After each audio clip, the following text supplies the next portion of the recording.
5.1 on a motion by Member Bowders, second by Member Martinez. On a 5-0 vote, the council voted to reject the claim.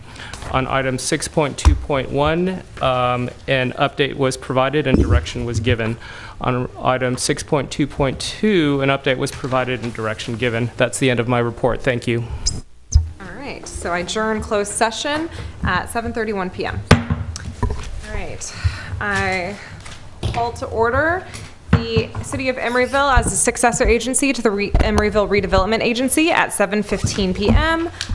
Clerk, please call the roll. Councilmember Bowders. Here. Councilmember Donahue. Here. Councilmember Martinez. Here. Vice Mayor Pats. Here. And Mayor Medina. Here. Can we get an approval of the final agenda? So moved. Second. Moved by Councilmember Pats, seconded by Councilmember Bowders. Sorry, Vice Mayor Pats. Councilmember Bowders. Aye. Councilmember Donahue. Aye. Councilmember Martinez. Aye. Vice Mayor Pats. Aye. And Mayor Medina. Aye. Does anyone have any ex parte communications to report? Nope. All right, we'll take public comment for the consent agenda or items not on the agenda. Seeing none, do I have a motion for the consent calendar? So moved. Second. All right, there's a motion by Member Pats, a second by Member Donahue. Councilmember Bowders. Aye. Councilmember Donahue. Aye. Councilmember Martinez. Aye. Vice Mayor Pats. Aye. And Mayor Medina. Aye.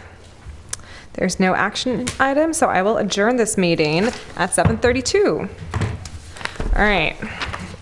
I will now call to order our regular council meeting at 7:32. And we are all still here, or do we need to call the roll again? Nope, Okay, that's we're good. sufficient. We're all still here. Can we get a motion to approve the final agenda? Moved. Second. Motion by Councilmember Bowders, second by Vice Mayor Pats. Councilmember Bowders. Aye. Councilmember Donahue. Aye. Councilmember Martinez. Aye. Vice Mayor Pats. Aye. And Mayor Medina. Aye. Are there any special orders of the day? None. Okay. Are there any commission or committee vacancies? There's nothing to report this evening. Thank you. Thank you. Do any council members have special announcements or reports on meetings attended? Yes, I will if no one else does. Go ahead. So this morning, Mayor Medina and I had a meeting with, along with staff, the Emeryville AC Transit Interagency Liaison Committee met, and just we discussed about 10 different projects in the city that we have an ongoing conversation about. And we won't go through all of those, but I just wanted to provide a couple updates. One is related to the future of the San Pablo corridor. That is working through the staff process with ACTC and the relevant local jurisdictions to envision the potential for redesigning San Pablo corridor, and there will be additional public input sessions in the coming months, and I confirmed that with ACTC this afternoon. When we have that information specific, I will provide it. There's the possibility that we provide one of those here at the ECCL. That's my update. All right. Any other updates or announcements? We saw each other last week. All right. City Manager, do you have any special announcements? No, thank you, Madam Mayor. Okay. Does anyone have any ex parte communications to report? I do. No. Oh, no. And Member Bowders? I have had a conversation with the owners of the Bank Club on item 11.1, and I had conversations with all three of my nominees for item 12.5. Those are my two. I had a conversation with the nominee for item 12.5. All right. If there's no more ex parte communications, we will now take public comment for items on the consent agenda or items not on the agenda. No one here for that. All right. Consent calendar. Does anyone have a motion on the consent calendar? So moved. Second.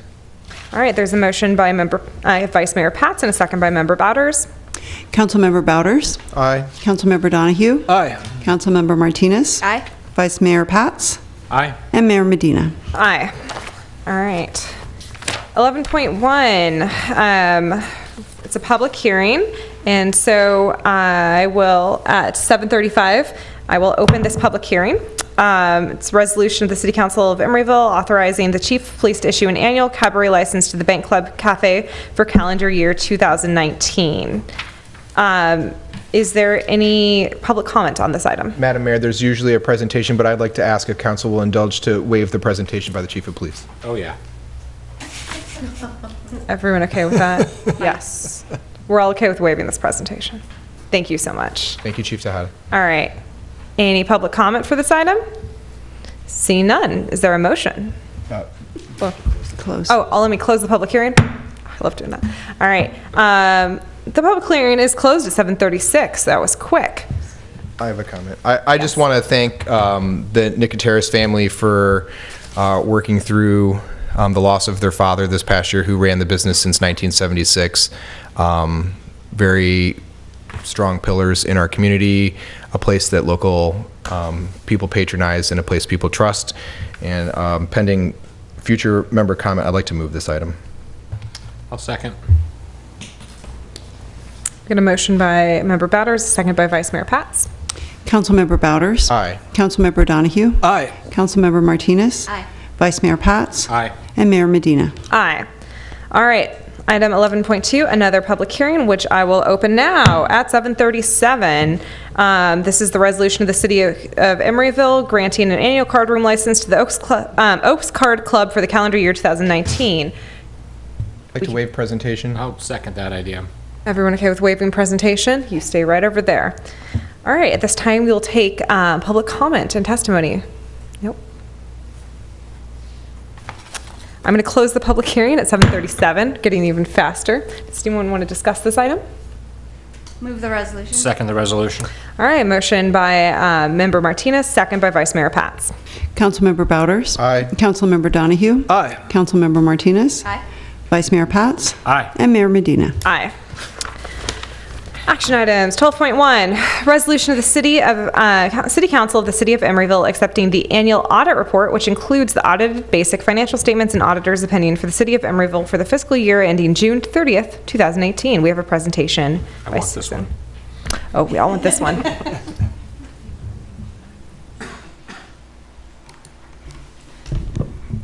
Good evening, Mayor and Council members. For your consideration tonight is the comprehensive annual financial report for fiscal year 17-18.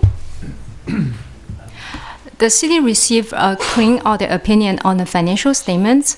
The financial statements were reviewed by the Budget Advisory Committee last week, and the committee recommended that the City Council accept the reports. The audit partner from Lansell and Longhart presented the audit results to the committee. There were minor findings for the child development ECDC related to participant record maintenance and system reporting error. The auditor recommends implementing a more formal review process for review of development agreements and submit grant reimbursement requests to the funding agencies in a more timely manner. Staff will work with program departments to implement the recommendations. Fiscal year 17-18 general fund revenues totaled 45 million, or 5 million higher than the same period last year, primarily due to increases in hotel tax, tax increment revenue, residential property transfer tax, and other revenues. Please note that the increases include one-time revenues. The new hotel was completed in November 2016, and 17-18 recognized the first full year of revenue. The tax increment revenue was about 1.4 million. 25% of the revenue was allocated to the general fund in fiscal year 17-18. One of the large property transfer tax generated more than $1 million in revenue. The city received a 500,000 grant from ACTC, and ECCL was in full operation in 17-18, resulting in higher revenues. 17-18 general fund expenditures totaled 45 million, or 6 million higher than the same period last year, mainly due to a 4 million contribution to CalPERS to pay down the city's unfunded pension liability, a 1.1 million transfer to support the workers' compensation program, and a 400,000 transfer to support the maintenance program. The city's general fund reserve target is 50% of budgeted expenditures. The 18-19 budget, it's 41.3 million, and the reserve balance should be about 20.7 million. At the end of fiscal year 17-18, the reserve balance totaled 24.5 million, or 59% of the 18-19 general fund budget. This slide presents the city's net position. Net position is a terminology used for full accrual accounting. It is the equivalent of fund balance, except that net position includes assets such as capital assets and liabilities such as bonds payable and pension liability. These assets and liabilities are not included in the fund balance. The agency-wide net position total a positive 211 million. 77 million represents net investment in capital assets. 95 million represents resources restricted for activities such as debt service payments, capital projects, and pension payments. The remaining 38 million represents the unrestricted net position. The general fund unassigned fund balance is included here. Fund balance committed for disaster funding, economic development, community services, and vehicle replacement are also included in this category. At the end of fiscal year 17-18, the city's net pension liability totaled 44 million compared to 38 million in prior year. Of the 44 million, 32 million is for safety plans and 12 million is for miscellaneous plans. Please note that CalPERS reduced the discount rate from 7.65% to 7.15% in 2017. The 17-18 liability reflects that rate reduction.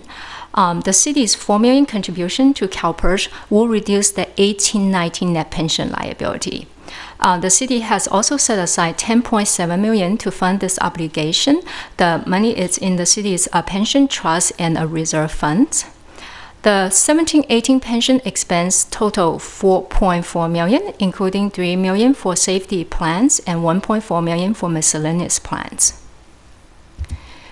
In 17-18, the city implemented accounting pronouncement Gatsby 75 and reported other post-employment benefit liability in the CAFR. The city's liability is 6.9 million minus the 2.5 million assets in an OPEC trust. The net OPEC liability is 4.4 million plus the 3.5 million fire OPEC liability. The total is 7.9 million. The city has set aside 7 million to fund this obligation. Please note that the city funds OPEC on a pay-go basis at approximately $200,000 a year. This concludes my presentation for the CAFR. Does the City Council have any questions? Clarifying questions? All right, we'll take public comment at this time.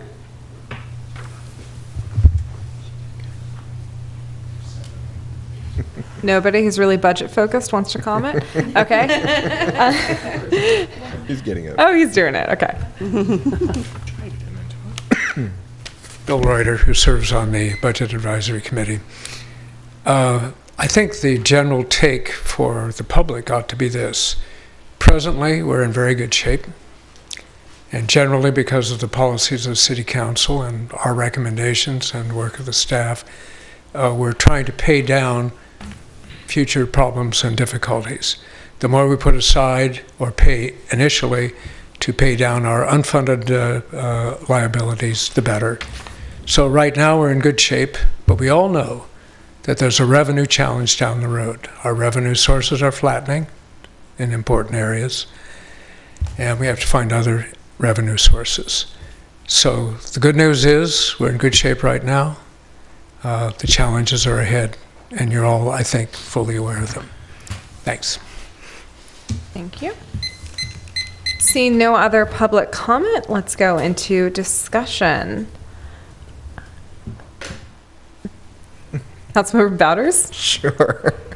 I want to thank the city staff and my colleague, Councilmember Martinez from the Budget and Governance Committee, and I want to thank Chair Reuter and the members of the Budget Advisory Committee for our 23rd consecutive gold star from the auditing people for good fiscal practices in health. I noticed that in the 500-page document we reviewed together as a committee. And I just want to thank the rest of the council for supporting prudent budget practices and understanding the distinction between one-time and ongoing revenue streams and one-time and ongoing expenses. I know that's a hard thing for communities to grapple with at times and look at, and you could look at some of the figures up here and walk away with the assumption that we're just sitting on a lot of money. But we are, as Mr. Reuter noted during public comment, we are facing some challenges ahead. Economic recession is part of life, and it will happen again. We are looking at an increase in obligations to fund and pay for unfunded liabilities such as pensions and the health benefits for the people who work here when they leave us. And we have to be really prudent with that, and balancing that against city services and rewarding the staff here with adequate resources to do their jobs is an important thing. And so I just want to thank council for navigating that so deftly, and commend staff for another good report, and thank everybody who worked on the CAFR. Member Martinez.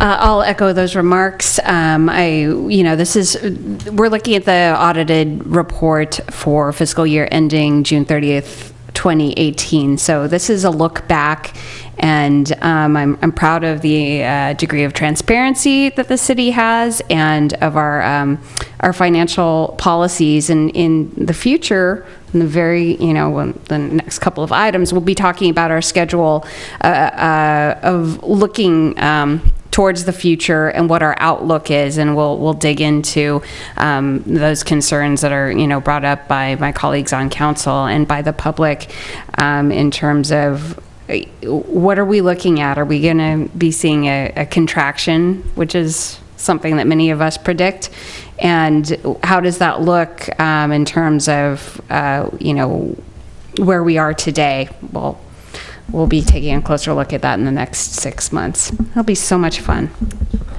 Indeed. Member Donahue. I am circumspect, but pleased. Okay. Vice Mayor Pats. I don't think I can state it better than Member Martinez and Member Bowders, but I do want to take a moment and say that with the findings at ECDC, this was during our time of transition and changeover, and they've really been addressed, and I want to thank Pedro for that and put people's minds to ease that was the one place that we really are covering it. And the nice thing about audits are both they are transparent, but they're also learning opportunities and a chance for us to get things right. So I just want to make that comment and let you guys have it back. Thank you. I want to thank Member Martinez and Bowders for serving on our budget committee, as well as all the members of our committee and the staff who worked through this very long, number-intensive document. Thank you all very much for your work, and I think you have helped guide us to a pretty healthy space with our finances, especially relative to, I think, how other people might be approaching their impending debt liabilities. At this time, does anyone have a motion? I'll move to approve the CAFR. I'll second it. I've got a motion by Member Bowders and a second by Member Martinez. Councilmember Bowders. Aye. Councilmember Donahue. Aye. Councilmember Martinez. Aye. Vice Mayor Pats. Aye. And Mayor Medina. Aye. All right. 12.2, consideration of first quarter fiscal year 2018-19 financial update. Back up here. Thank you. Good evening, Mayor and Council members. The general fund revenues for the first quarter totaled $6.1 million, or 15% of the $41 million annual budget. Revenue is 6% higher than the same period last year, primarily due to higher sales tax advance received for July. General fund expenditures totaled $10.3 million, or 25% of the annual budget. Expenditure is 5% higher than the same period last year due to higher contribution for unfunded pension liability. The city made a lump sum payment to CalPERS in July to achieve interest savings. The savings was about $80,000. Overall revenue and expenditure are in line with budget for the first quarter. This concludes my presentation. Any questions? Member Martinez. Thank you. So I had the benefit of getting these answers at our Budget and Governance Committee, but just for the edification of the members of the public, Would you be able to explain why we see a 47% jump in sales tax revenue for the same quarter over last year? And then just also wanted to give staff an opportunity to talk about utility users tax and why we're seeing, or what we're going to do about the small drop that we're seeing. Right. At the Budget and Governance Committee, we talk about the increase in sales tax. The state changed their payment methods. In the past, they have a fixed allocation that they pay to cities every quarter, and they changed that strategy that they are giving cities a bigger payment in the first 2 advances. And also, they are a little bit behind in submitting the fiscal year 17-18 payments to agencies. So what you're seeing in the first quarter reflects, some of those, payments that are from really 17-18, that because they were behind in processing the payments. We are hoping to see a full reconciliation in maybe about 3 or 4 months. Once we have that clean records or division between the 2 fiscal years, we'll be able to better analyze the revenue for this year. In terms of the utility users tax, we're seeing a decline in the telecommunication area. This decline impacts not only our city and other agencies as well. We are working with our consultant closely to monitor the trend. If needed, we will adjust the budget number during the mid-year budget review. Sorry, not mid-cycle. Thank you. Any other clarifying questions? All right, let's open this up to Member Donahue. So what I'm hearing about the retail sales, it was not sales, it was payments we received from the state. The actual sales in our city that we will ultimately get payments for are not reflected in the data. Is that correct? Yes, for the payments relate to fiscal year 17-18, the state is behind in paying the cities. Okay. So a portion that we are getting today in the first quarter is really related to the prior fiscal year. Okay. Yeah. Thank you. Any public comment on this item? Seeing none, does anyone have any direction they'd like to give in a motion? It's just information. Oh, just informational. Just information. We're not asking for any action. You don't need any action there. All right. Well, thank you. Let's move on then to 12.3, consideration of the fiscal year 2019-20 and fiscal year 2021 budget development schedule. Thank you. This slide presents the timeline for the 2019-21 budget development. Staff proposed to have the City Council budget and goal-setting workshop on Tuesday, January 29th. On Thursday, March 14th, staff will present the general fund baseline budget to the Budget and Governance and Budget Advisory Committees for review. On Tuesday, April 2nd, staff will present the general fund baseline budget to the City Council for review. On Tuesday, May 7th, staff will present the draft capital improvement program to the City Council for review and direction. On Thursday, May 16th, we will present the proposed budget and CIP to the 2 budget committees for input. A budget study session will be held on Tuesday, May 21st. Departments will be presenting their programs and budget. After the presentation, staff will finalize the budget based on City Council recommendations.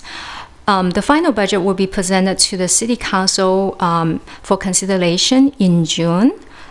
Does the City Council have any questions or comments regarding the timeline?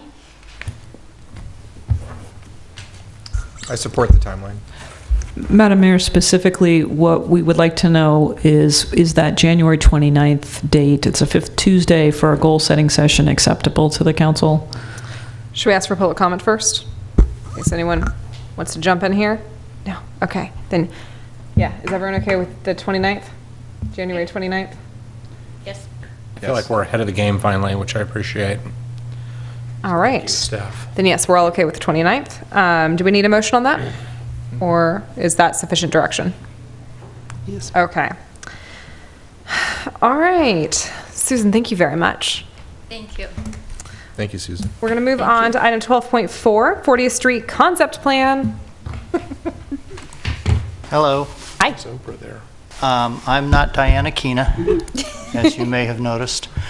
But I am standing in for her tonight because she is not feeling well, unfortunately. So I'm here to present to you the draft concept plan for the 40th and San Pablo bus hub and the full length of 40th Street. I'm going to begin the presentation with a little background and overview. Then I'll turn it over to Deepak Sohani, who is from Community Design and Architecture, CDNA, our consultants on the project. We also have here with us Rob Reese from Fair & Peers, who is a sub-consultant on the project, and he is available to answer any questions you may have about the more detailed traffic engineering aspects of this draft concept plan. So I'll start off here, and then after Deepak is finished presenting the drawings, I will come back for the wrap-up and next steps. You may recall that back on October 16th, we presented various options to the council, and you weighed in on those options, and you gave us direction. The direction you gave us for 40th Street was to eliminate parking on the north side, to add an eastbound bus-only lane west of San Pablo Avenue, to convert a westbound travel lane from a travel lane to a bus-only lane, also west of San Pablo.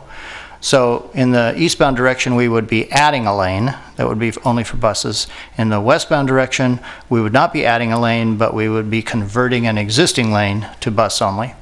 Also creating a two-way buffered bikeway on the north side of 40th Street for the full length from all the way from the Oakland border at Adeline Street to IKEA, over the bridge and down to IKEA to where the Bay Trail, Bay Bridge, Bay Trail begins or comes off of off of Shelmont Street. And finally, the direction was to eliminate the bus stops at Harlan Street. So with that, I will turn it over to Deepak, who will walk you through the detailed drawings. We've got a plan and a whole series of section views that illustrate what we have come up with. Thank you, Charlie, and good evening, everyone. I'll structure the presentation in 4 different parts. So the first part would be the transit hub area between Adeline Street and San Pablo Avenue. The second part would be 40th Street stretch between San Pablo Avenue and Emery Street. The third stretch would be anything west of Emery Street all the way till the beginning of the bridge or Herbert Street. And the fourth stretch would be of 40th Street from the beginning of the bridge to IKEA entry. The current design follows your suggestion of incorporating a two-way cycle track beginning from Adeline Street all the way till IKEA entry. This two-way Class 4 facility is present on the north side of 40th Street, as is visible in the plans and the sections. In addition to that, the bus hub area, the salient features of the design are one bus-only lane in each direction, one travel lane in each direction, dedicated left turn lanes both onto San Pablo Avenue and Adeline Street, a new median which would be replacing the existing 4-feet median that currently exists, and a two-way Class 4 facility that I had mentioned. The transition from 40th Street to the east of Adeline Street would take place by converting the curbside lane on the north side of 40th Street into a right turn only lane for vehicles. Through movements for buses and bikes would be allowed onto 40th Street. The buses would transition from the outermost lane on 40th Street onto a dedicated bus-only lane in the bus hub area, where they would stop in lane and provide access to the transit boarding area, which could be seen in the light orange color in the plans on the drawings. Mm-hmm.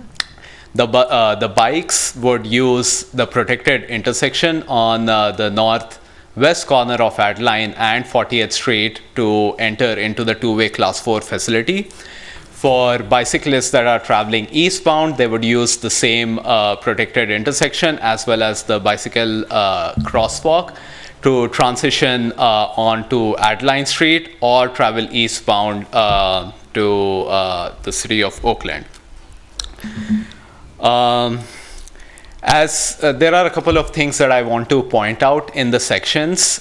These have been all created using StreetMix, and because of the limitations of the web-based software, the cycle facilities are all shown at roadway grade.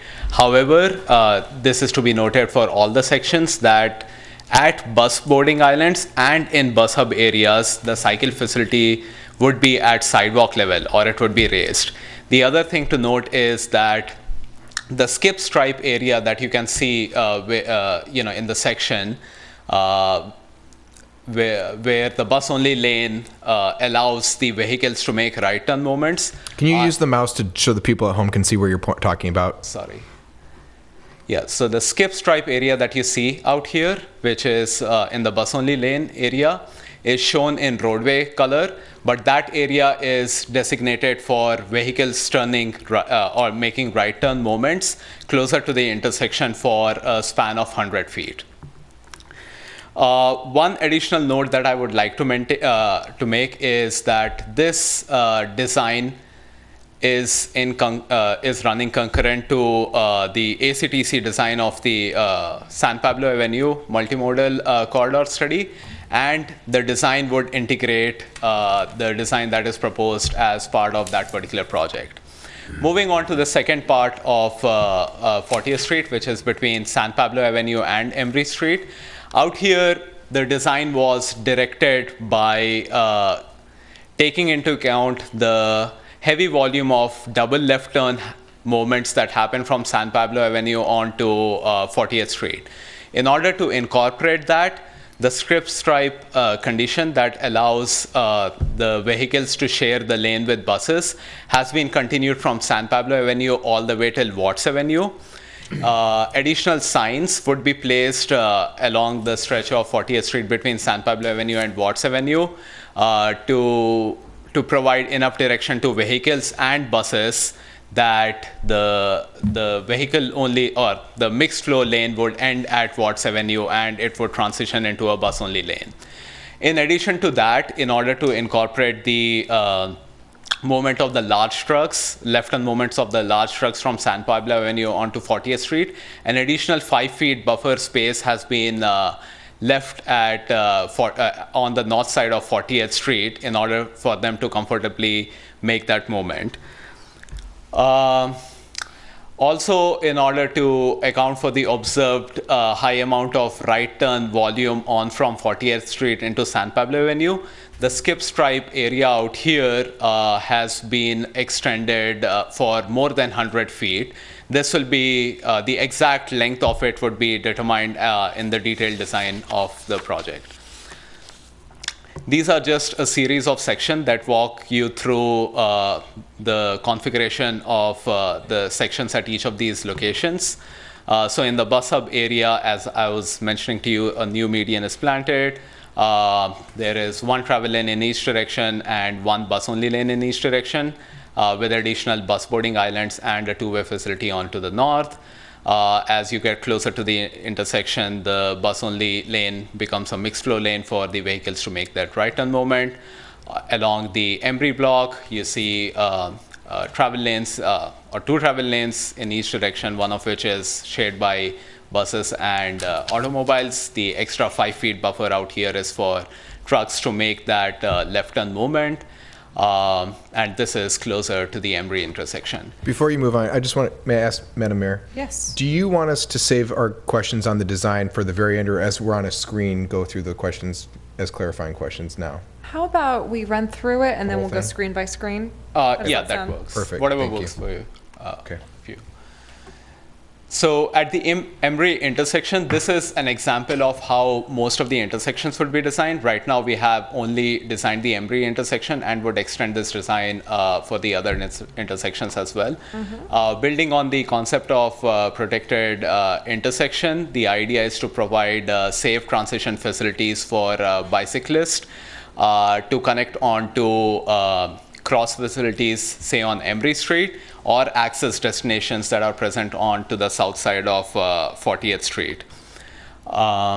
Moving on to the third part of the design, which is from Emery Street all the way till the edge of the bridge. This follows a standard design where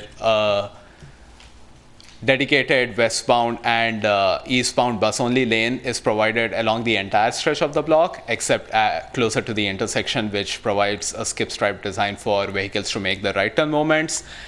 There is one travel lane in the westbound direction and two travel lanes in the eastbound direction. The two-way Class 4 facility, which is 12 feet wide, continues all through the north side of 40th Street. At bus boarding islands, this is narrowed down to 10 feet in order to incorporate this in the existing right-of-way, and is raised closer to the bus boarding islands. I also want to make a note of what was already conveyed in the previous presentation. In order to incorporate or achieve this design, the median has been shaved off by 2 feet, reducing it from 12 feet to 10 feet, and an additional 3 feet area would be required on the south side of 40th Street at bus stop locations only for a pedestrian access easement. Looking at the sections, this is a section at the Emery block where the skip stripe transition still takes place. Moving closer to a mid-block condition, there is one bus-only lane which is red striped all the way through. The bicycle facility is at roadway grade, closer to the intersection that transitions into a skip stripe for vehicles to make the right turn. And this condition continues all the way till the bridge. And then which brings me to the fourth part of the design, which is the design of 40th Street from Herbert Street all the way till IKEA entry. At this location, because of the limited amount of right-of-way at the bridge, in the westbound direction, the bus-only lane ends and transitions into a one mixed flow lane heading in the westbound direction. Whereas on the eastbound direction, there is an additional lane that is added on the bridge, which is for the buses. The two lanes which are present on the east side of the bridge are reduced down to one lane. The two-way facility is present on the north side of 40th Street in this location as well, and there is additional buffer space that is left on either side of the street. The reason why it's reserved on the south side of the street is due to the presence of the fence that faces inwards in order to provide enough clearances for the buses to transition along the bridge. Again, due to the limitations of the web-based interface, what is rail tracks is shown as what are out here. Moving closer to the end of the project or end of the study area, on the north side of the street, there is access provided to the Bay Trail entry, and as well as at the IKEA entry point, there is bicycle crosswalk striping that is provided in order to connect the two-way Class 4 facility onto the Bay Trail entry at this location. There is an additional Bay Trail exit point that currently exists, which will be closed down due to the absence of any bicycle facility in this part of the corridor. For a vehicle or a bus that is heading eastbound, transition for the vehicles or the skip stripe has been provided post the IKEA entry, where 350 feet of space as currently exists is provided for vehicles to transition into the single lane and for the bus only lane to begin its commute on into the eastbound direction. I'll hand it off to Charlie to discuss the next steps. I think the council might want to go back and ask questions about the various drawings. Is that right? Yes. So maybe you want to go back Do to... we want to take public comment before we go through these, unless anyone has any really high-level clarifying questions? Okay, let's take public comment first. Does your presentation require public comment as well? Well, it's all one presentation. I mean, So we need to hear his. Okay, then, then- probably. Oh, okay, all right. Then you go to subsequent.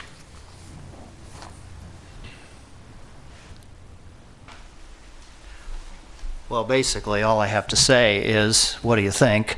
And and once we get your direction, whether you approve of these concepts as presented, or if you have modifications to them, assuming we will get clear direction on all of that from you tonight, we will then proceed to do the more detailed traffic and cost estimates, and then develop a detailed plan that we can then use for grant applications. And we will bring it back to you at the time that we're ready with the plan for the grant applications. So those are the next steps. Thank you. Let's take public comment at this time. Yeah, come on up.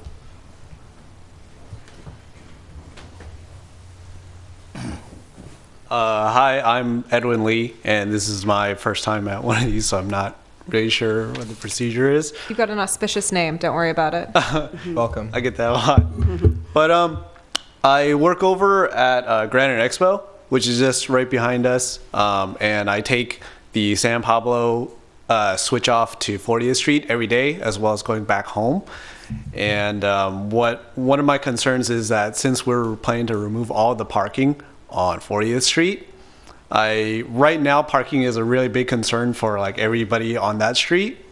We previously did a survey where we had like the Bayside Park come over, and we had the Besler Building people come over, and Rug Outlet as well. And we're right now, even amongst like the few of us, we're competing for parking.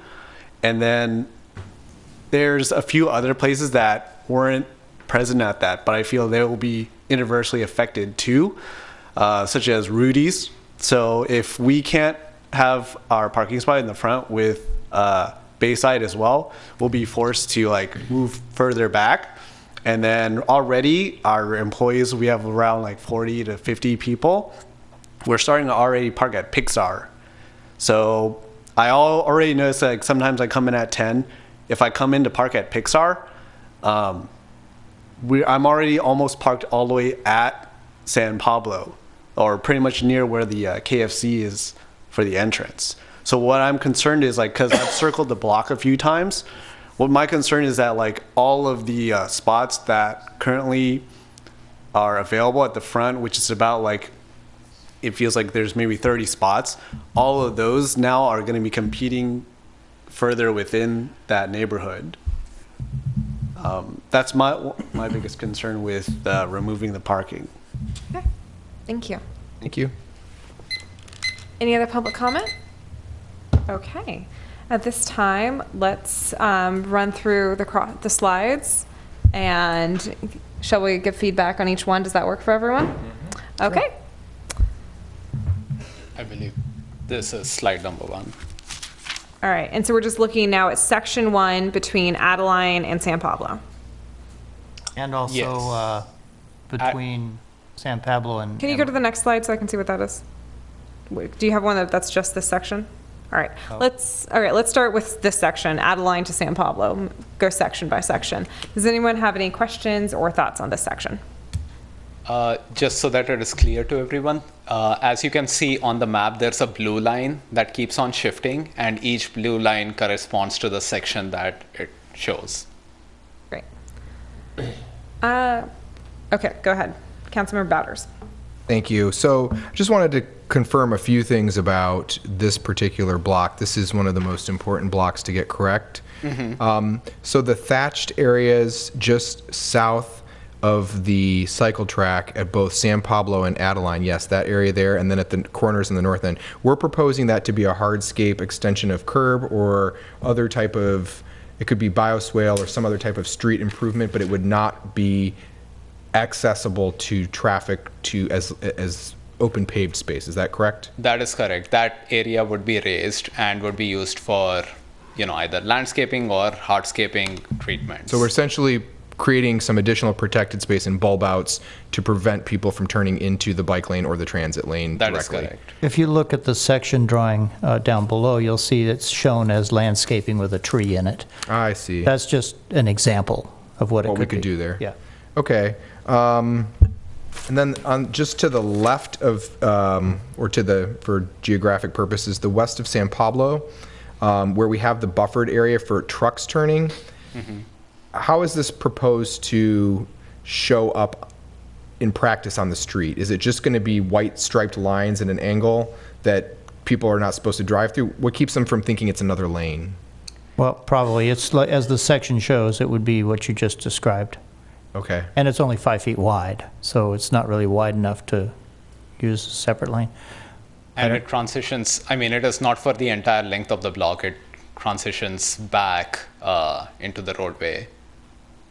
Okay. Okay, I have a question about this one. About Okay, that? I just wanted to start with Adeline to San Pablo and do sorry. it block by block so we Okay. can Okay. delve into those. Or is your question for Adeline to San Pablo or to the next section? Next section. Okay, so on Adeline to San Pablo, why are we putting in a new median if we're adding basically like mini medians in between the bike lane and the cars already? Do we need to put that little median in there for any reason?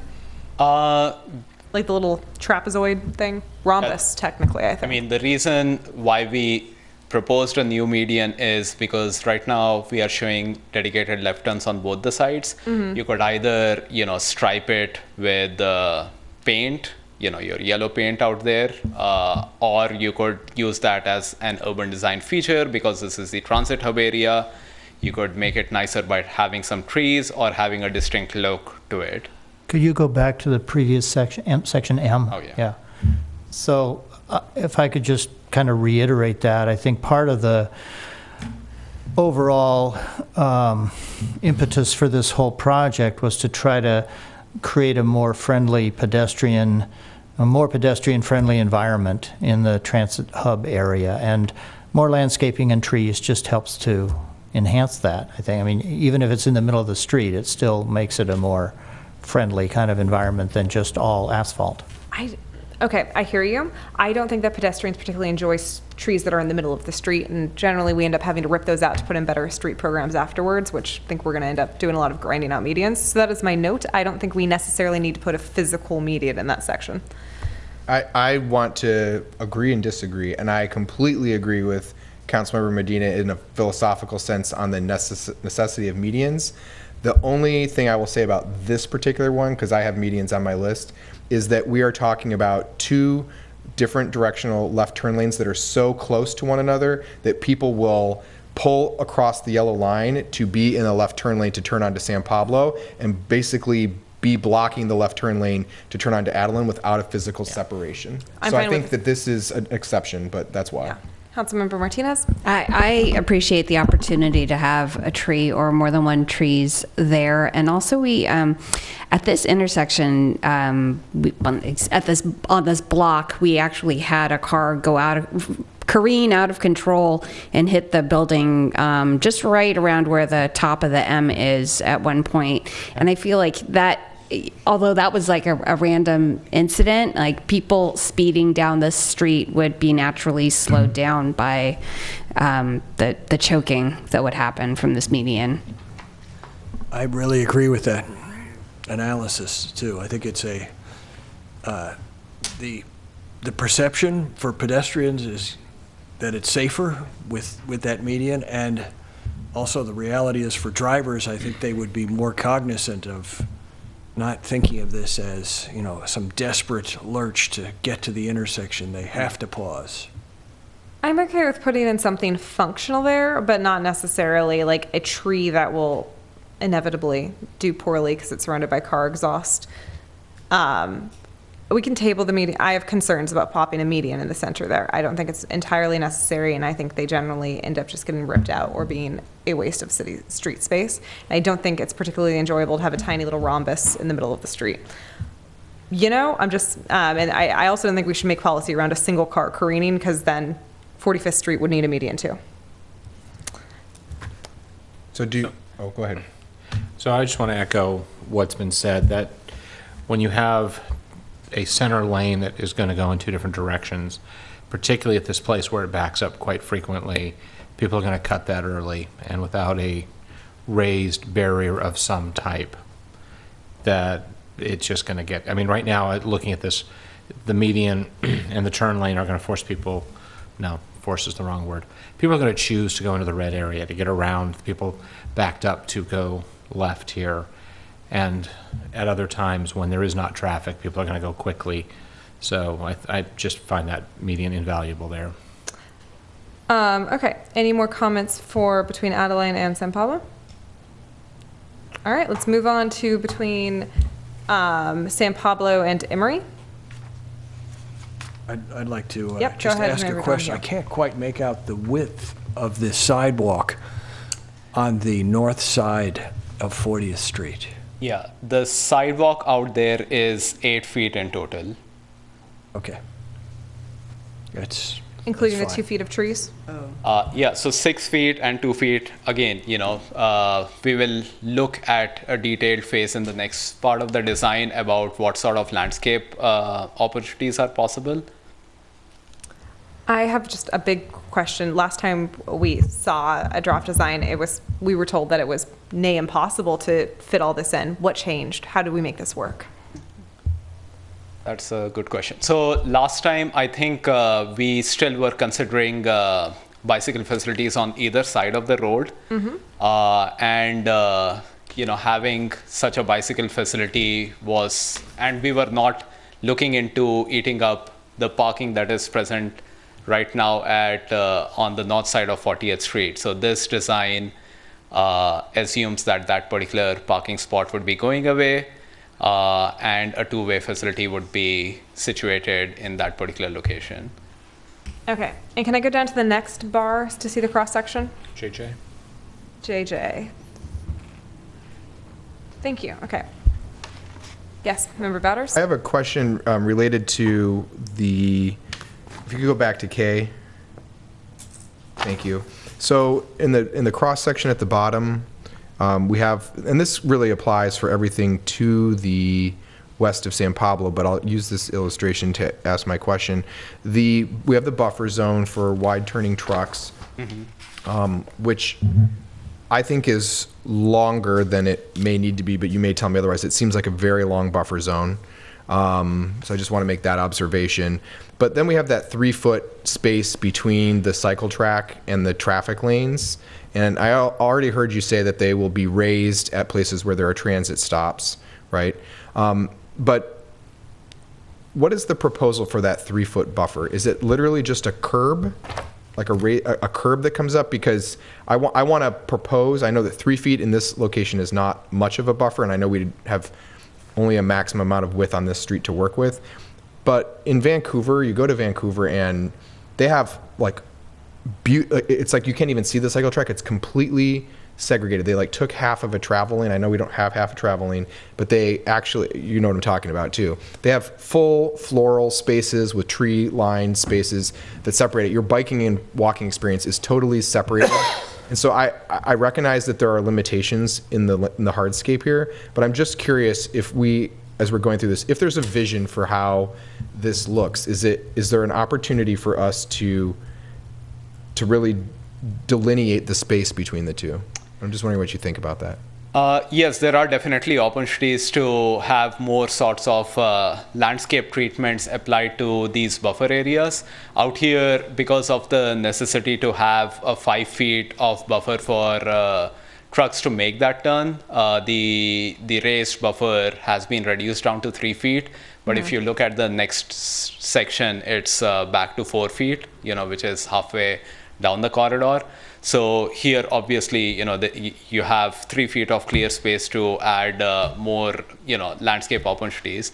The other thing that I would like to point out is that I forget the name of the product, but there are these rails, planter boxes on rails that are provided by certain manufacturers, and I'm not sure if you remember It's the what same the minimum company. width is. It's the same company that makes the Fix-It station that we have out in front.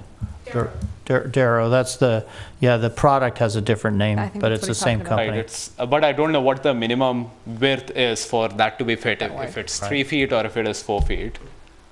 So my only concern there is water use. I mean, Vancouver is a very different climate than here. And so to keep that area green. I'll note that Friendly landscaping is on the agenda. San Francisco popped in Height is different, that's my... San Francisco put a bunch of succulents in on the lower end of Polk Street, just that one block. just the one little block of protected bike lane in the city. But it does look good still. You're just not going to get the height, that's my point. Yeah.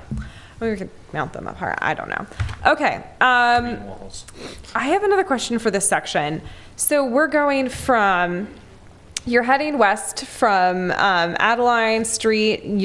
There's a single travel lane and there's a bus only lane that has some conflict striping, or what'd you call it? Skip striping? Yeah, skip striping. Skip striping. And then you head across this and you've got skip striping the whole way, a no bus only lane, and then you transfer again into a bus only lane on the other side? No, that transition happens At post Watts Avenue. Okay. Watts Street, sorry. And why is it necessary to have skip striping all the way from there to Watts? Is that just because of the turning, or? Yeah, this is to account for the double left turn from San Pablo Avenue onto 40th Street, and to give vehicles enough time to make that transition comfortably without causing any bottlenecks on this particular block as well as at the intersection. Okay, thanks. So as a practical matter, we just believe everybody is going to leave the candy cane lane at Watts and merge back? There will be signage that would be posted that would direct them to do so. The signage right now, which we are saying, is right turn only at Watts except buses, and then it transitions into a bus only lane. Is that just for storage capacity? We chose Watts. We think there's that much capacity to store. Because nobody turns on Watts, and so it's.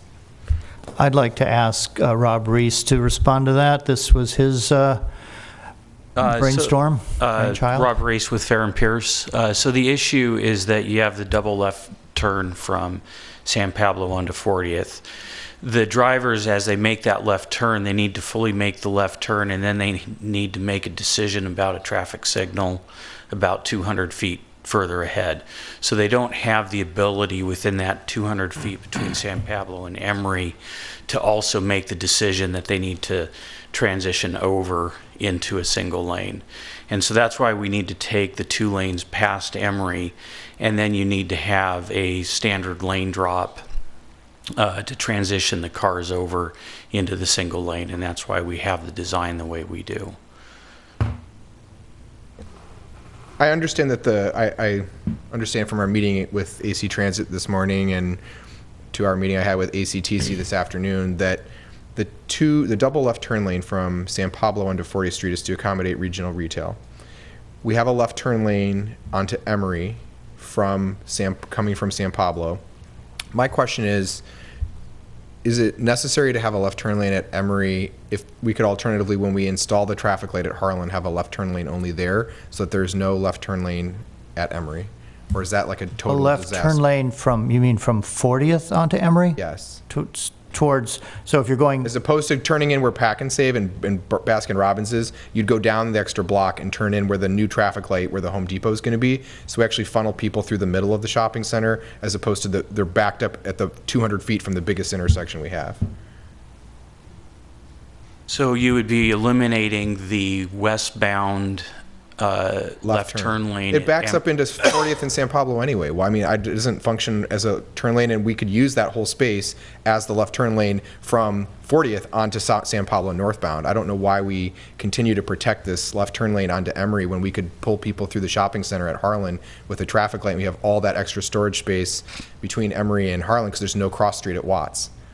Well, that assumes that people turning left onto Emory are just going into the East Bay Bridge Shopping Center. Emory does further south turn into Peralta, and it also has access to West MacArthur Boulevard.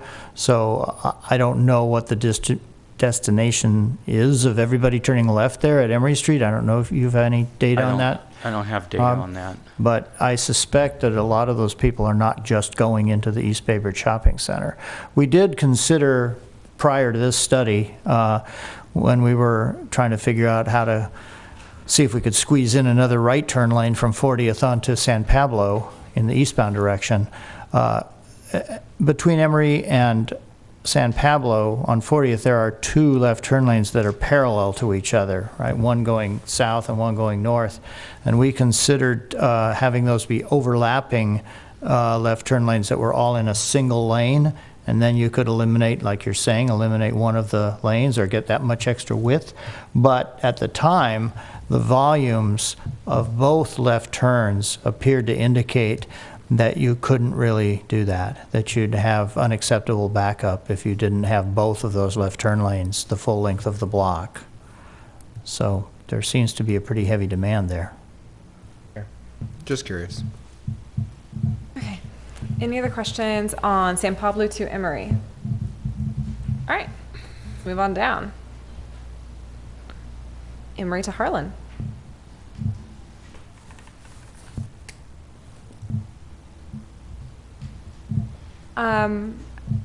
Does anyone have any questions or concerns or discussion on this section? My only thing is that the intersection of, oh, this is not, that's Harlan, sorry, never mind, I have no comment. Okay, in between Emery and Harlan. Can you talk a little bit about the easement that's necessary on II, the bar II?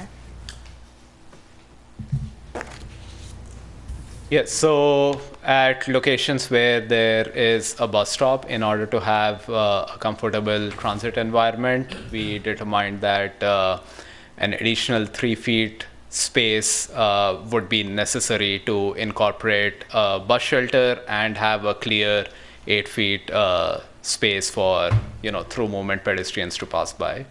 Okay. For some reason, the way 40th Street was originally designed and laid out, there's only about 10 feet of right-of-way on the south side of the street from the curb to the edge of the right-of-way. Mm-hmm. So and we're not, it probably didn't mention previously, we should have said that for most of the length of 40th Street, we're not really changing any of the existing curbs. We are narrowing the median by 2 feet, but part of the thing that I think makes this project practical is that we're not making a lot of major changes to the roadway configurations. So if we leave the curb where it is, it's 10 feet from the edge of the right-of-way, and 10 feet really isn't enough space for a bus shelter and a comfortable sidewalk. You need, at least a minimum of 3 additional feet. So that 3 feet is just landscaping. There's nothing really in it, nothing physical that would preclude you from using it, but we will need to talk to the adjacent property owners to get an easement. Okay. So, Madam Mayor, if I could just ask for clarification from Mr. Bryant, then, with regard to this design, which relies on acquisition or easements over private property, this would be a design level discussion from the council rather than any decisions about final design. Right. Correct? Right. I mean, if push comes to shove and we can't get those easements, we could figure out a way to squeeze those bus stops in the 10 feet that we have if we had to. But yeah, we're certainly not asking for your direction right now about acquiring easements. That will come back later. Right. Member Batters? Just want to ask the utility of the bus stop on the north side at Emery and 40th. I mean, we're talking 250 feet from a transit hub bus stop over at San Pablo. What rationale do we have for needing both? I believe there was a workshop session that was held that tried to determine that drop. Do you remember? Well, maybe let me first take a stab at this. If you recall from the October 16th presentation, we went over this issue and we talked about how, some surveys that we did about the ridership of the the onboardings and offboardings of the buses at Emery, Harlan, and Hollis, and whether we could eliminate one of those bus stops. And ultimately, the council direction was to eliminate the one at Harlan. And the data that we have shows that even though it's only, 500 feet or so from San Pablo, there is very heavy usage of the bus stops, existing bus stops at Emery Street. There's not so much usage at Harlan Street. So the decision was to eliminate the one at Harlan Street. Right, but in relation, Emery to San Pablo, I mean, are we causing the bus to start and stop block from itself like it's going to, especially when the candy cane lane where it has to share it with traffic?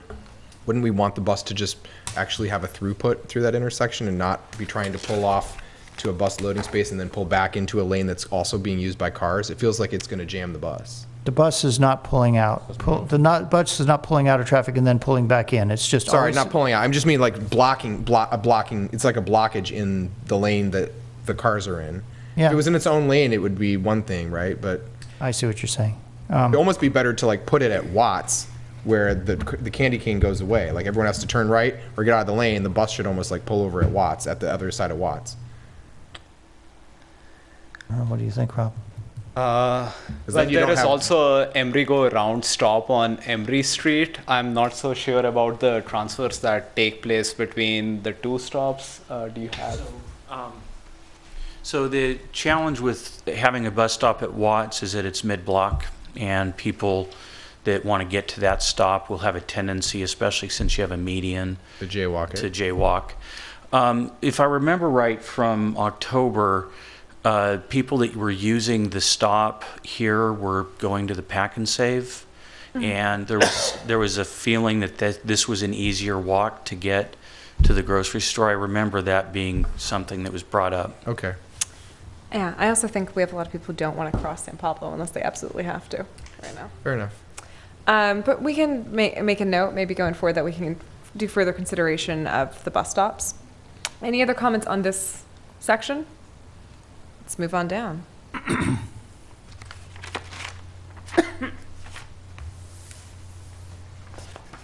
think you mean move beyond Harlan Street, right? Yes. Yeah. so Okay, cool. Now we're between, You need to go to the next section, I think.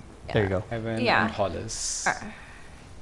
all right, some interesting intersections here. Any comments or questions on this section?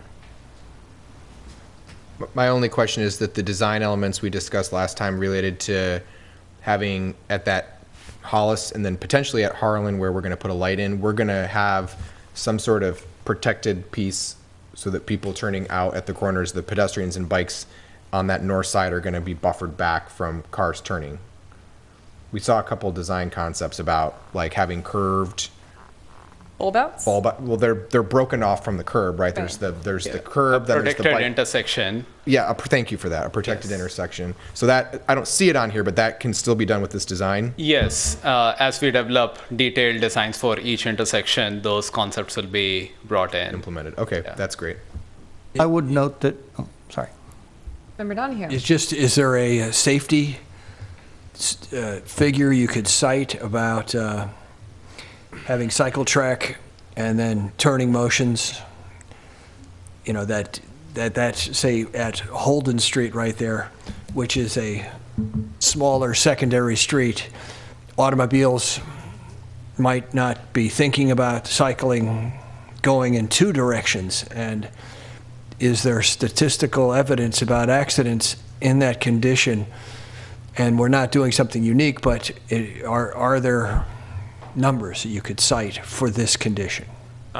No, I don't have numbers. There is always a challenge with bicycling and right hooks by vehicles, and so there are techniques like protected intersections and daylighting the cycle track and tightening corner radii for vehicles, using rumble strips to force vehicles into making a very sharp right turn.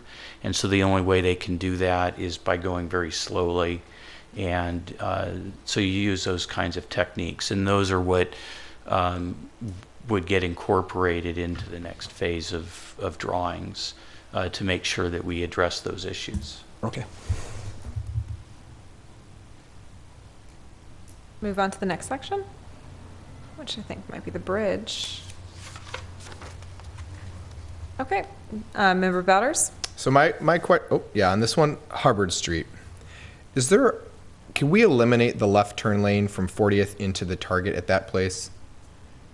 Because we currently have, it is the worst thing. We have a handful of cones out there, like barrel cones, and people pull illegally out of the Target and make the left turn onto the bridge, and it's so dangerous. People don't want to go to the light, and Target is redesigning its parking lot right now for this next year to exit onto Horton Street properly. They're going to have a new traffic flow out of it, and I just think we should not miss the opportunity to eliminate this left turn pocket here and put a full median like we do at the other intersections fully in front of Hubbard. And I would extend the left of these two medians, I would extend it right across the intersection, and I would actually pull back the right median to allow for a larger left turn pocket onto Horton, because my experience as someone who lives a block behind this off of Horton Street in Hubbard there is that when you come down the street, the traffic in those two lanes is backed up so much you can never get into the left turn lane, and so you never make the left turn light. And so then what ends up happening is you pull in and then everybody's blocking the left travel lane. So I think this is a really confounding, I know it was probably designed with people will use Target that way, but I would actually extend this median to fully block Hubbard Street so no turns can be made. And I would make the median on the right side, I would pull it farther back and extend the left turn pocket onto Horton. I'll note that is, this little stretch accounts for a significant percentage of our bike car collisions in town. And I know that Public Works has done a lot to improve that section, but I'd be really interested in helping to eliminate that high risk area as well. Is this something that we could potentially do? Sure. Yes. Okay. I mean, we can study that, right? I'm interested in examining that treatment further. I'm interested. And nobody turns left from westbound 40th on because the traffic is always so backed up anyways. They all turn to the light. So like having this left turn pocket there doesn't make any sense, and it just is an invitation for people to make illegal maneuvers. I make that left all the time. Well, Yeah, well, we've also seen you put a child on a scooter, so we don't trust your judgment. Never seen that. You've never seen that. okay. Continue. Is everyone else okay with that median change? Diane, are you okay with that? Yeah. Okay. Are you willing to sacrifice? Oh, I think it's a great idea. Okay. I like that this looks like we're in the water here. That was pretty much the only option for showing a bridge. Not yet, 2050. Yeah, this is combining this with sea level rise. Hard to bring it sooner. Yeah. Little do people know that this will soon be a over-the-water bridge. That's just futuristic thinking. Okay, I've got a question. We've got a 3-foot buffer zone between the bike lane and the sidewalk? Yes, that is just extra space that is present, depending on, I think there needs to be further investigation required if the bridge can take the structural load to add extra concrete. If that 7 feet space, if that 3 feet could be assigned to the 4 feet space to have a wider buffer for the cycle facility, or if it needs to be put in between the two drive lanes. So that is something that needs to be further investigated. Okay, yeah, I would say that I'd like to see maybe more thought about use of that 3 feet. So again, what we've done here is to try not to modify the configuration of the existing bridge any more than necessary. So the sidewalk that's shown there is what's existing, but we could look into widening it. Okay. Any other thoughts, comments, concerns? I'll note that we did a lot of talking about this bridge at BPAC, and currently we have, I believe, an 8-foot buffer, Andrew? I think that's right. Which is a unique construction of just little bumps.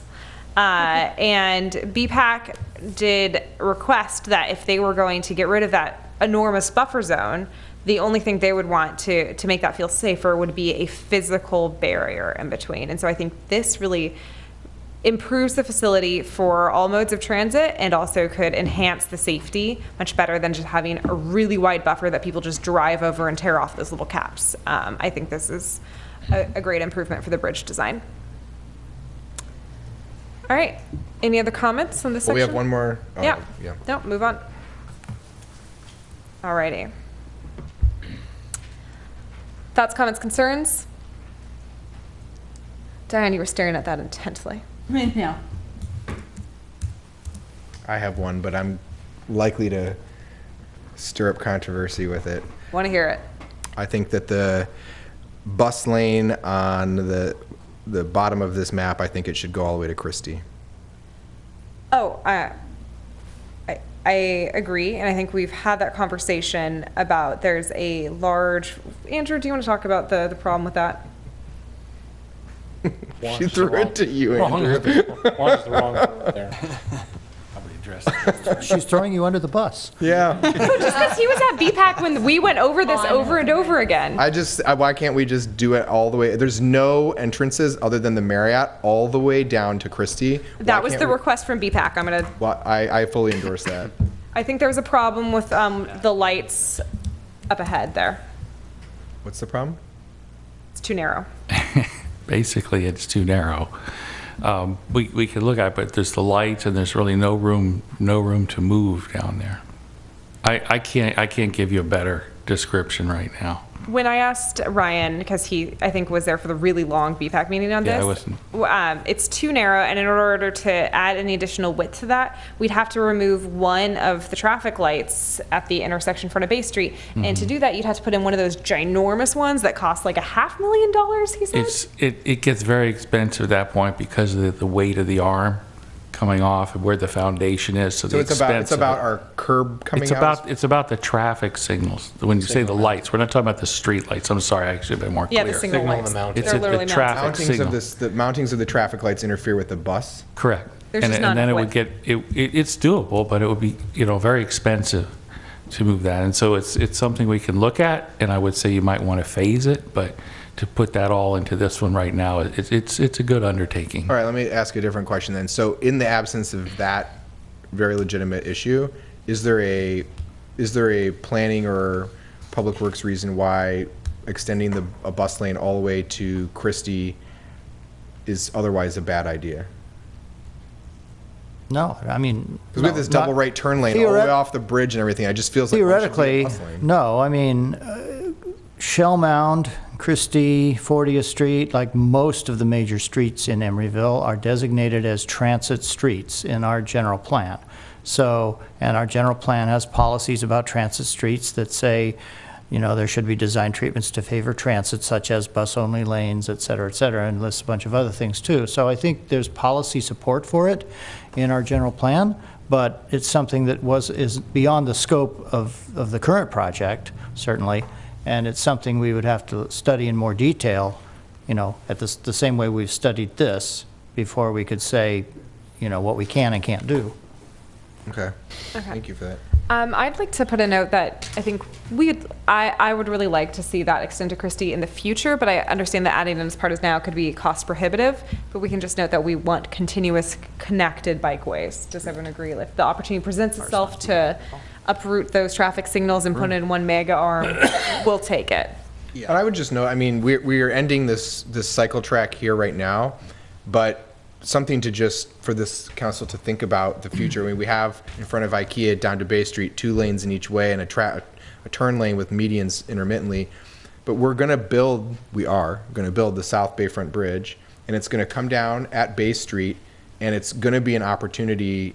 My conversations with folks there is there's an interest in it, having a discussion about turning that entire lane of that entrance into a cycle track for people to access that bridge and go across into the city. And I just think it would be neat to be able to take it out of Bay Street and connect it right there, right to a cycle track that goes in front of IKEA and connects to Bay Street. So I just think I understand the scope of this project, but I just don't want us to, I want us to start thinking about how we connect this to the public market and the broader vision of the Christie core being a transit hub and how we can bridge the 2 transit hubs we have. I think this is the beginning of that. So I just put those concepts out there for people to start thinking about.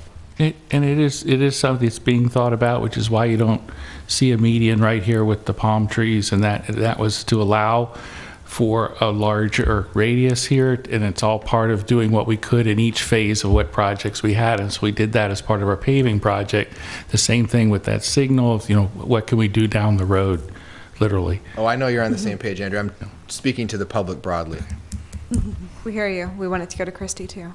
Okay, overall notes on the direction they've taken from our last meeting and this updated design?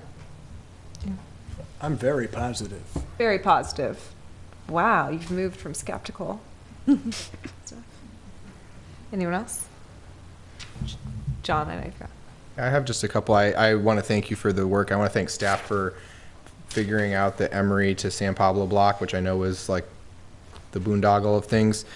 Thanks to council for supporting the median at Hubbard Street. I think that's a safety improvement.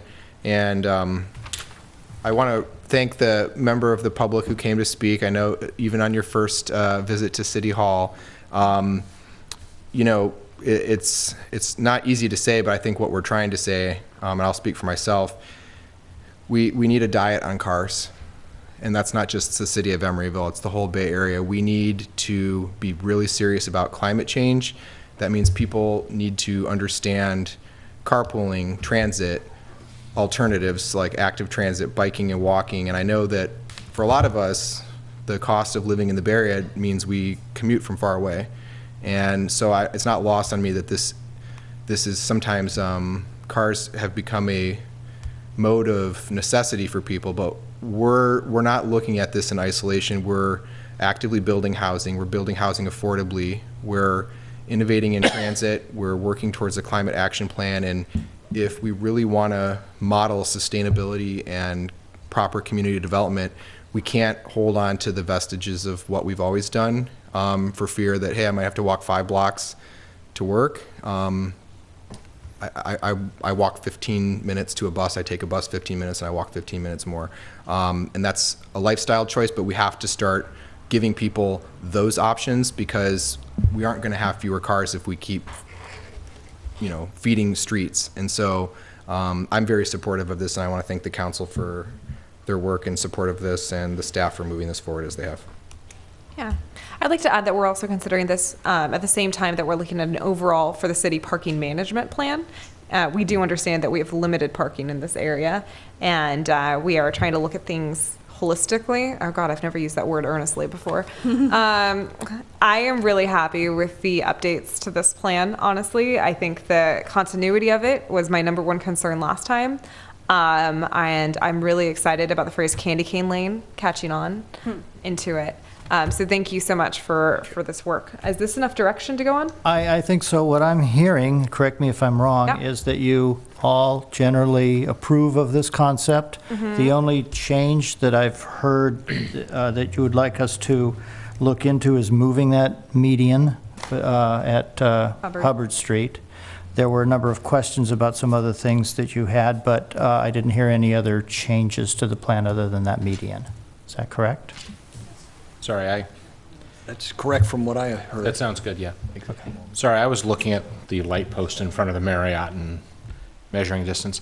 Do we have a single image of this whole space from Adeline to IKEA? Unfortunately, not as part of this presentation. Okay. I would love to see that just because I was having the same concern about choppiness, and as I strung these pieces together, it didn't seem, going stop by stop, it seemed less choppy, but it would still be nice to have that one shot of how much of a one single red line do we get. Because there's some spots where we only get candy cane, and other spots where we get red hots. Oh, wow. And yeah, and I mean, all this is also pending traffic study and money. Yeah. So, all right. Thank you. I would like If to I could get an email of that, that'd be awesome. Yeah. Could you send that to all of us? That'd be great. Like, an Yeah, image of yes, the whole that thing. can be easily generated. Google Maps up. Yeah. I would just add on, if you look back at the very first block where we have Adeline and 40th Street, something that I will commit to do with the council's support is we see that awkward, you get to the corner, if you're traveling towards BART, you get to the corner and then you have to make this backward angle, you know, on Adeline and then go back across the street again to continue towards BART. And that's really less than desirable, and I know that that's less than a half a mile from BART through Oakland, but one of the things that the regional funding that we got approved this past year is there's active transit funding for cross-jurisdictional projects. And so it's not technically on the agenda, but if you're all interested, I will absolutely talk to the Transportation Commission in Oakland about helping Oakland come up with a design that continues this to BART, because there is a conversation about geofencing and proper bus stopping at BART as well at MacArthur, and this could and should be phased into that as a holistic way of using 40th Street. Boy, I would really support that. Yeah. I support anything that could potentially remove those I shadows. will have a conversation about this one. Thank you so much. Thank you. Thank you, everyone. Thank you. All right, I think that wraps up 12.4.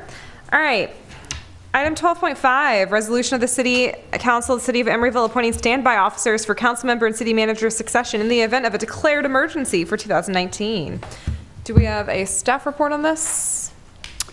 No staff report beyond what was in, this is just the annual follow-up, and I do believe that the city attorney may have one comment on our previous appointees. Okay. Do you want to give us that comment, City Attorney? I believe the issue I had was resolved with the particular council member, so I don't have anything to share. Thank you. Okay. Public comment? No. Okay. Move approval. Second. Well, So, Madam Mayor, if you could just I'd like to make an have amendment to it. each council member identify who, so that we can fill in the blank. Yeah. Oh, it's not in the packet as submitted? Yeah, if each council member can maybe either just approve what was in there last year or discuss the changes they're making. Is that fine? Perfect. Yes. Thank you. Myself, mine was the one that needed to get fixed. I need to swap out Barbara Inch because she concurrently serves on the school board and would have to give up her seat, and I am swapping her out for Evan Lovett Harris. Mine's fine the way it is. Mine's fine the way it is. I'm keeping my appointees. So you don't need us to name them, you just need us to confirm everyone's the same. Mine are the same. Okay. I'm glad that Inch went into that. Yeah, we got to get her out of here. With that update, does anyone have a motion? I moved already. Okay, do we have a second? Second. All right, motion for Member Bowders, second for Vice Mayor Pats. Councilmember Bowders. Aye. Councilmember Donahue. Aye. Councilmember Martinez. Aye. Vice Mayor Pats. Yep. And Mayor Medina. Aye. Okay, 12.6, report to the City Council of Emeryville presenting the conceptual design for the conversion of City Hall front lawn into a certified bay-friendly landscape rather than the gumdrop palace we got going on right now. I like it. Okay, whoops, let me get that set up. All right, hi, good evening, Madam Mayor and members of the council. I am Nancy Humphrey from Public Works, and I'm here to just give you an overview of this concept design. We're not really asking for an action today, we're asking for some feedback and giving you a chance to review it because it's the city's front yard. Most of you are probably already familiar with bay-friendly landscaping and the advantages that it brings. We went out, when we decided we wanted to look into this, we received a grant from Stop Waste for $15,000 toward the design services, and council accepted that grant way back in May 2017. And then we went out with requests for bids to 3 companies, and we went with the best and most affordable proposal, which was from PlaceWorks. And we did have Cynthia Greenberg from PlaceWorks here today. She'll probably be back. The total design cost is $15,000 of it is from the Stop Waste grant, and then $12,000 and change is coming from the Major Maintenance Fund for the whole design, which did include public outreach. We did a survey to the public, which we publicized, and then also we got a lot of response from sending it around to City Hall staff. There are a lot of anticipated benefits: save water, save greenhouse gas emissions, stop using any chemical fertilizers or herbicides, reduced maintenance cost over the life of it. So there's a lot to speak for it. Also, Emeryville has currently 5.9 acres of bay-friendly landscape, which is second in the county only to Hayward, which that's not scaled by size, that's actual numbers. So we are a leader in this, and let's show it on our front lawn is sort of our position. This is the sort of general concept. It's what it would look like with people walking by. As you can see, I'll point out a few key items. One is, in the red there, we have put some what they're calling urbanite on the edges of the walkway. Urbanite is really repurposed concrete that from a demolition somewhere else. So it's a reused material, and that gives us a little space for some gathering at an event like our Christmas tree lighting or any other event that we have out there in the front. Gives us a little gathering space. Then in the purple, I've circled that the shrubbery surrounding the building is staying because it is performing a couple of functions. It screens our HVAC and other equipment that's on the side of the building. It is established, so it uses less water now than a new plant would there.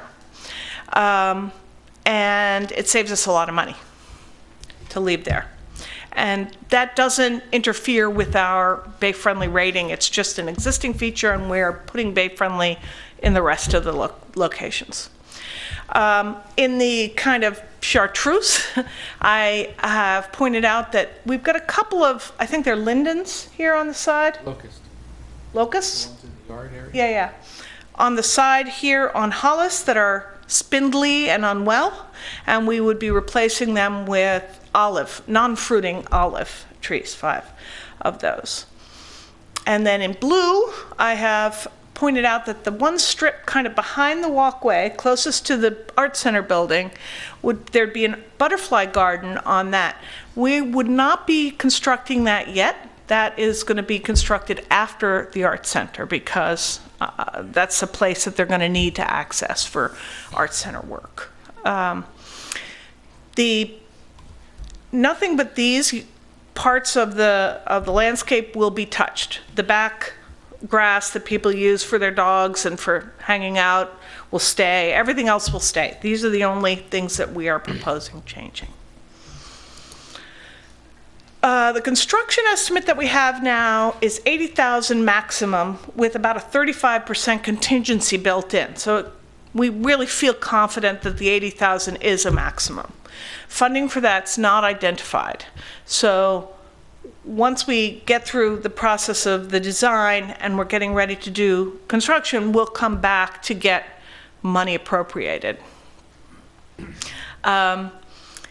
The in-house crews, our in-house crews will participate in construction. We're trying to keep costs down that way. And over time, the reduced maintenance and inputs of water and fertilizer and everything else will offset the design and construction costs, and it will pay for itself over a period of time. And that's what I've got for you. So I'm interested in your feedback about the design and the concept. Who's feedback?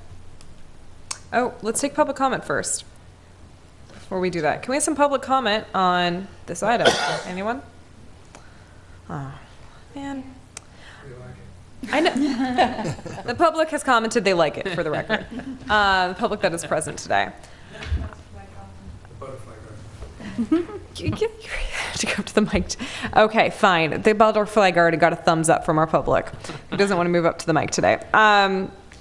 Does anybody up here now want to move into discussion about this? Any feedback? Yes, I'd like to discuss the history of this site.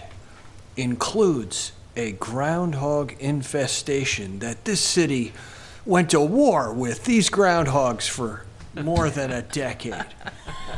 What has happened to those groundhogs, and will they be accommodated in this new design? It is shocking the percentage of your comments that include the word war. No groundhogs have been seen in the decades since the war. So we won?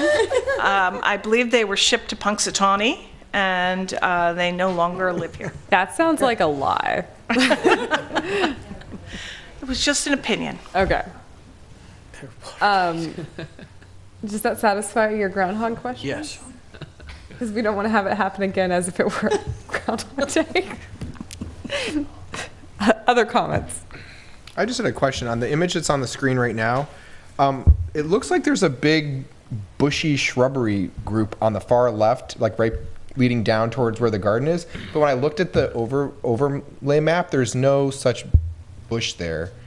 So it doesn't really, the image doesn't match up. I'm going to call Cynthia Greenberg from Placeworks up to address that. That's the only one. Because I know you can't, but I can zoom in on your image, and it looks like you have a really large, I see it, I see it. brambly bush when you zoom in, and I just don't see it anywhere on the map. So are you, let's see, here. That is exactly what I'm looking at. And then I go back, so I go forward. Yeah, so that was actually these red sort of star-looking plants. It's those together. Number 6? Yes, number 6. What are those? Because those are Tatarian dogwoods, right? Yes, exactly. So I think the reason that they are shown in plan view, that they sort of have two different forms. When it's winter, they lose their leaves and they're It's like they red have sticks. Red sticks. So that's sort of how we drew them in plan view. But then in the perspective view, we drew them with their leaves because the perspective was done. I'm sorry, we had that note on one of our plans. So they're really bushy when Yes, it's summer. their perspective was done in like spring, summer, because we wanted to show a lot of the plants in their flowering habitat. So they are bushy, yes. Okay. And my only other comment is I've never seen coral bells that tall. You have a variety of coral bells that will be that tall? Yeah, so let's see. Which number? Coral bells are the pink ones. I've just never seen them that tall. These? Mm-hmm. Texas. Those are... It's number 12, but it doesn't, you have it only being this little tiny corner, but you actually have them going around the whole thing. Yeah, I think that was actually what you're seeing there is number 11. Okay. So those are the yuccas. Yeah, they're really large. I see. Yucca, exactly. So Okay, you're that's really my bad. not seeing the coral bells in the perspective because they're hidden behind it. Yeah. So Okay. it's more something if you're walking up to that entrance of the city hall, you'll see after see you them. pass that larger yucca plant. Okay. Yeah. All right. That answers my questions. Yeah, thank you. Thanks, Cynthia. I want to point out, we also have Isabella Silogano, who is our intern in Public Works, who has been doing the lion's share of the legwork on this. Thank you for all your work on this. Any other comments, questions, concerns about this? Member Martinez. I'll just comment because I serve on Stop Waste. I am happy to see any piece of lawn turned into bay-friendly landscaping. I think this looks really bright and sunny and fun. I guess the only concern that I had off the top of my head was, having those public events where children would be trampling upon all of these delicate plants. So I just hope when we do find funding for this, that we coordinate the planting with those big city events, well, specifically the tree lighting, so it doesn't, we don't have new plants in the ground right at the tree lighting. Yeah, good point. My only other feedback is I think we should probably have a small space to access the flagpole that doesn't require somebody to stand on flowers to do it. Pavers? Like you should just have like a couple, Like a little path. the decomposed granite and concrete you have. You should just have like 2 stones next to it so people can walk up and hang the flag. Yeah, okay, that's good. That's good feedback. Okay, I think it looks great. all right, thanks. Yes, thank you. That's what I got. Thank you. All right.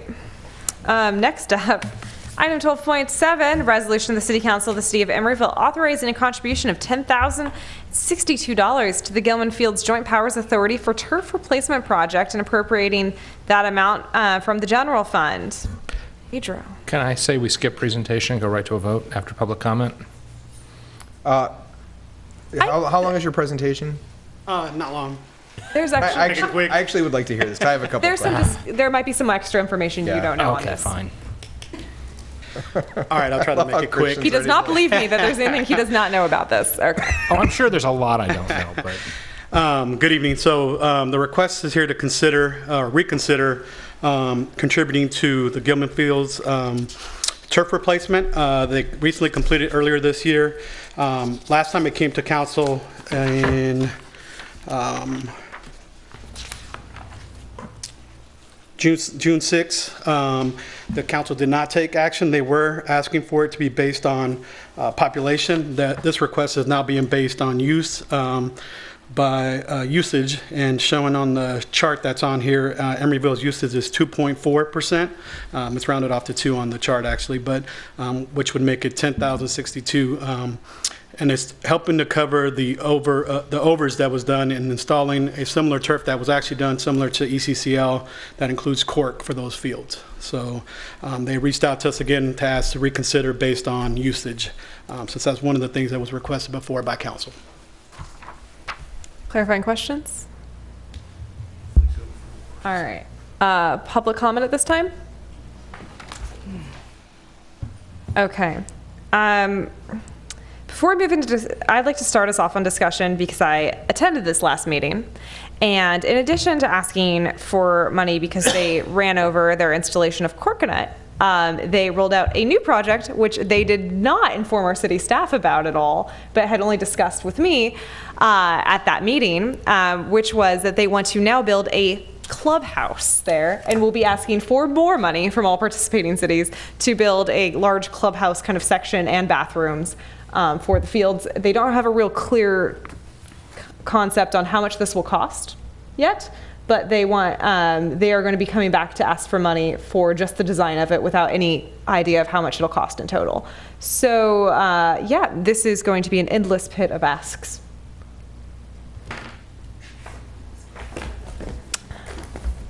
Anyone have any opinions on that? You guys, similar faces to what I had when I showed up at the When meeting. you say they, who can you specify? Oh, sorry. The Joint Powers Authority for Tom Bates Sports Complex. Like a staff proposal, or is it headed by anybody in particular? It was from the staff for the committee. Apparently, it's been wanted for quite some time to have a field house, and after running over the cost of the turf installation, they felt then was the time to ask us for more money. And they did say we're willing to do it by usage. We can consider that. I would like to say I support the current turf request. This is not our annual contribution. This should be to cover the overruns that we already said we would not cover. Oh. Yeah, this is for an overrun on a project that we said we wouldn't put additional money into, that they had asked for additional money into. So we had said no, and now they went over the cost, and they are asking us for money again. And I'm letting you know that there's another project on the way they're going to be asking for money from. So if it's helpful, Madam Mayor, to clarify, when the Joint Powers Authority was created, the member cities each committed to contributing $15,000 a year. So each city pays $15,000 a year, irrespective of size. Note, this $10,000 request is arguably Emeryville's portion of the $450,000 that the turf replacement project went over budget. So that would be on top of the $15,000 a year annual contribution. Staff, do you know the 167 people out of the 75 or 10,100 that use it? The 167 Emeryville people use it. Is it a soccer team? What is it? Most likely would be soccer, I would. Private, or is it our schools, or what is it? Most likely, I would say nonprofit soccer leagues.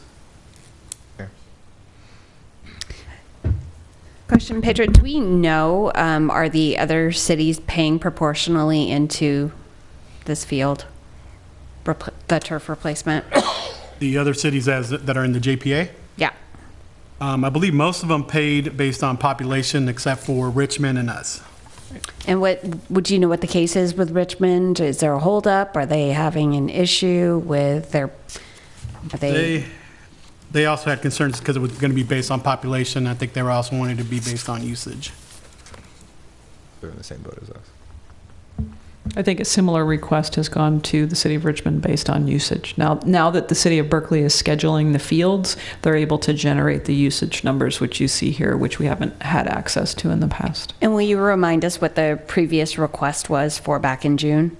16,867, and now the current request is 10,062.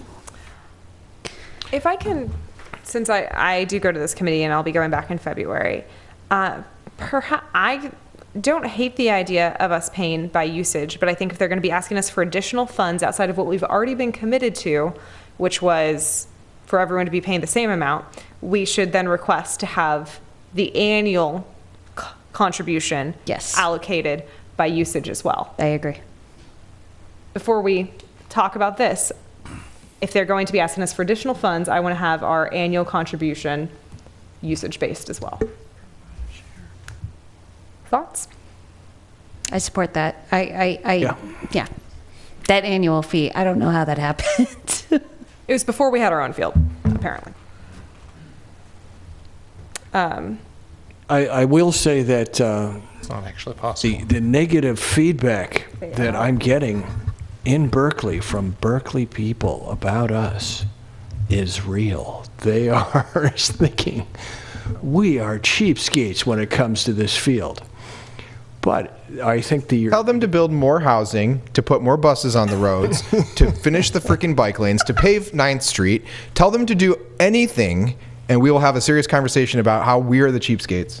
We are paying the same amount annually that Berkeley is, which accounts for over 50% of the usage. Berkeley is the progressive town, I right? support your basic request, but I'll also say that the smell off of the field is dramatically better now that the turf has been changed. The hydrochemical fumes are gone. That's good for turf sniffers. I move to deny. Support. Second. Okay, we have a motion and a second. Is there any substitute? Okay, so motion for Member Bowders and a second for Member Martinez. Councilmember Bowders? Aye. Councilmember Donahue? No, I would like to continue with an alternative motion that I heard earlier. So you'd like to make a substitute motion? We're already voting, though. Too late? Well, give them a chance to not get a second. We're technically voting, we're not debating. Procedurally, you are voting on the motion that had the second. Yes, we're voting. Perfect. No. Councilmember Martinez? Aye. Vice Mayor Pats? Aye. And Mayor Medina? Aye. I would ask council to allow me to go back and try to renegotiate our annual contribution if they're going to be asking for additional funding. Support. Is everyone okay with that? Yes, absolutely. Okay, then I will go back and have that conversation with them. Okay. I'm sure it'll go over great. Thank you for doing that job. Thank you. Thank you so much. It's honestly kind of fun now. Okay, that's it for 12.7. Department head reports. Oh, I think we've got one from planning. Yes. I have my monthly report for you on the last Planning Commission meeting. Okay, I think we need to ask for public comment before your report, or, before we discuss your, I was told we had to do public comment for this, but the public does not appear to have come out in droves for this. We have So- public comment on a report? Because it has to do with the development that the people might have been discussing. There's no public comment on it this time. We've got someone on the edge of their seat. Agenda item. Okay, we're going to move on. Go ahead. So the Planning Commission held their regular meeting last Thursday, December 13th. There were 5 items on the agenda. They're listed here on your agenda. I would note that Commissioner Scott Thompson had an excused absence, so there were Christine Scott Thompson. Oh, I Sorry. didn't know she had Yeah. Thank you. Thank you for the clarification. Commissioner Thompson had an excused absence. So there were 6 commissioners total present. First item was new signage for the Decathlon sporting goods store that is going into the former Toys R Us building. That was approved on a vote of 6-0. I would note that that decision is appealable to the City Council within 15 days. The appeal deadline is Friday, December 28th. If the council wishes to appeal that item to yourself, this would be the time to do so. The second item was amendments to the telecommunication facility regulations in the planning regulations to make these approvals consistent with the recent FCC ruling. That was approved on a 6-0 vote. That is a recommendation to the City Council. We will be bringing that item to you at your next meeting on January 15th for your consideration. The next 3 items were all study sessions. One was on the proposed new building for Marketplace Parcel B, which will include 150,000 square feet of office and lab space. This next was a proposal from ANI for a mixed-use development on the site at 5801 Christie Avenue, which includes a 54-story residential tower and a 16-story office tower. On both of these items, there were presentations, and I don't think there was public comment on the Parcel B item. There may have been one speaker. On the ANI project, there were about 15 speakers, and the commission gave direction on both of those. And then finally, there was a study session on possible amendments to the planning regulations related to high-rise buildings for unit mix and design, and also tower separation. This was as directed by the City Council at your October 16th meeting, so they did hold that study session on December 13th. They did give direction on a variety of options that were developed by staff, and we will be bringing that item to you for a study session probably at your first February meeting. That concludes my report. I'd be happy to respond to any questions. Any questions? Member Martinez? Yes, sir. For item D, the ANI Christie mixed-use project, I caught a little bit of the public comment for the Planning Commission meeting, and I'm just wondering if the developer responded to the folks who were saying, why don't you just get rid of the Wells Fargo building as well? No, he did not respond. Okay. I mean, we've suggested that too. I will say we have not talked to the developer since Thursday night's meeting. Mhm. We are scheduling a follow-up meeting with them later this week, so. And can you give us a broad summary of the Planning Commission's feedback and comments? I would say they were generally supportive of the project. They did have comments and questions on some of the details. The commission, some of the commissioners did also support getting rid of the existing office building. Thank you.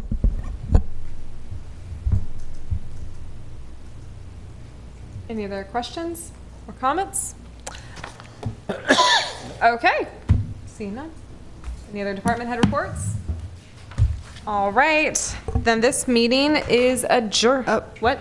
Future agenda agenda items. It's not even on here. Yeah, it is number 14. Oh, no, I just don't have it on mine. Okay, future agenda items. Oh, they will. Oh, there it is. It's just had a weird page break, that's all. Okay, anyone request future agenda items? Nope, we got enough work coming up? All right. Nope, there he goes.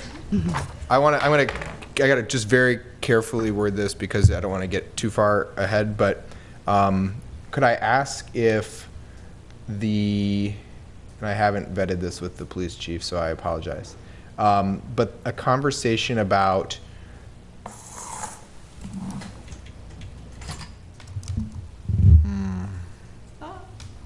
safe injection sites. If that public safety committee would be willing to have a conversation about that, or if alternatively have a conversation about that at the city council. Safe injection sites. Is that okay at the city council? It's just as an informational item? Sure. Yes. Totally. So I'm sorry, to clarify, you're bypassing the Public Safety Committee and bringing that straight to the City Council? I'm not on the public safety committee, and in terms of asking people ambiguously to look at something without really giving them any context, that's the only thing I guess I could work through staff. Could you do that first? Let's do that. That'd be great. That's fine. Thank you. Yep. Okay. I was going to say that was my preference. Yeah, I would prefer to do it too. I just realized I might not be able to make that possible without making a problem for you. Chief Tejada? Just on that topic of narcotics and drug abuse, I wanted to report out that we completed our Narcan training about 10 days ago. Mm-hmm. And on Tuesday, we had an overdose and successfully administered Narcan, and the person survived. Wow. Thank you. That's phenomenal. Thank you for sharing that with us. So to clarify, since it will go to committee, it can be a non-informational item then? They could recommend action to the city council instead of it just being like a learning about it, because that was the thing I was trying to hedge. We just have it presented in front of the Public Safety Committee with the opportunity to make any recommendations to the council they wish. We can agendize it in a general way like that. Thank you. Okay. Any other future agenda items? All right. Thank you all so much. Now we will adjourn at 9:25.